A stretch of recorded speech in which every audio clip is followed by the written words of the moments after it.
काल पुण्यात काँग्रेस भवनजवळ भाजपच्या पदाधिकाऱ्यांनी आंदोलन केलं. याला प्रत्युत्तर काँग्रेसने देखील दिलेलं आहे. पण आता पुणे पोलिसांनी भाजप बरोबर काँग्रेसच्या प्रमुख पदाधिकाऱ्यांवर सुद्धा गुन्हे दाखल केलेले आहेत आणि त्यामुळे आता काँग्रेसने न्यायालयामध्ये जाण्याचा इशारा दिलेला आहे.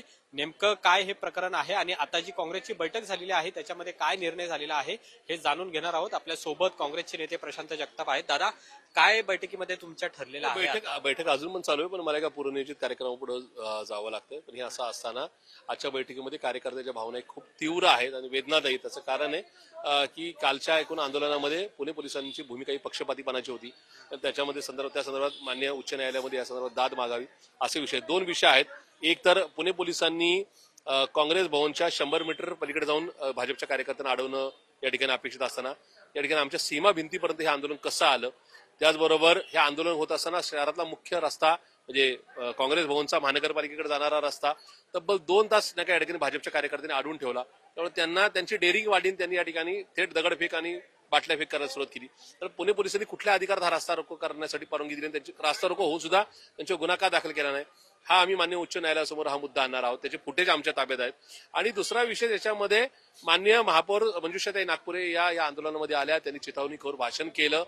असं असताना आमच्या तक्रारी अर्जामध्ये मान्य महापौरांवर गुन्हा दाखल करा अशी मागणी असताना सुद्धा एफआयआर मधून कुठल्या म्हणजे क्लॉज किंवा कुठल्या नाही का ऍक्ट नुसार त्यांचं नाव वगळलंय, हा या ठिकाणी मान्य उच्च न्यायालयासमोर हा मुद्दा नेणार आहोत. कारण की त्याच्यामध्ये कुठेतरी महापौरांना वाचवण्याचे आदेश हे राज्याच्या गृहमंत्र्यांनी किंवा मुख्यमंत्र्यांनी दिलेत असा आमचा आरोप आहे. याच्यामध्ये आपल्या टीव्ही चॅनलवर लाईव्ह बातम्या होत्या, आमच्याकडे फुटेज आहे.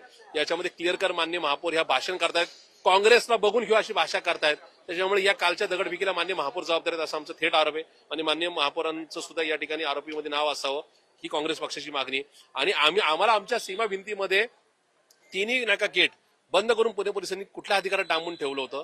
आमच्या कॅम्पसमध्ये आम्ही असताना पलीकडून दगडफेक होऊन सुद्धा आमच्या कार्यकर्त्यांवर, आमच्या शहराध्यक्षांवर का गुन्हा दाखल झाला याची विचारणा मान्य उच्च न्यायालयाने पुणे पोलिसांना करावी, हा आमचा याचिकेतला भाग असेल. कालच्या आंदोलनामध्ये महापौर सुद्धा उपस्थित झालेल्या होत्या, तुम्ही सुद्धा महापौर राहिलेला आहेत. अशा पद्धतीच्या राजकीय आंदोलनामध्ये महापौरांनी सहभागी व्हावं का, हे योग्य आहे का? बघा, एखाद्या शहराचा महापौर राज्याचे मुख्यमंत्री, देशाचे पंतप्रधान आणि लोकसभेचे विधानसभा अध्यक्ष, लोकसभा अध्यक्ष, राज्यसभा आणि विधान परिषदेचे सभापती यांनी कधीही पक्षाच्या कुठल्याही कार्यक्रमात सहभागी होणे, खास करून आंदोलनामध्ये, कारण की ते घटनात्मक पद आहे.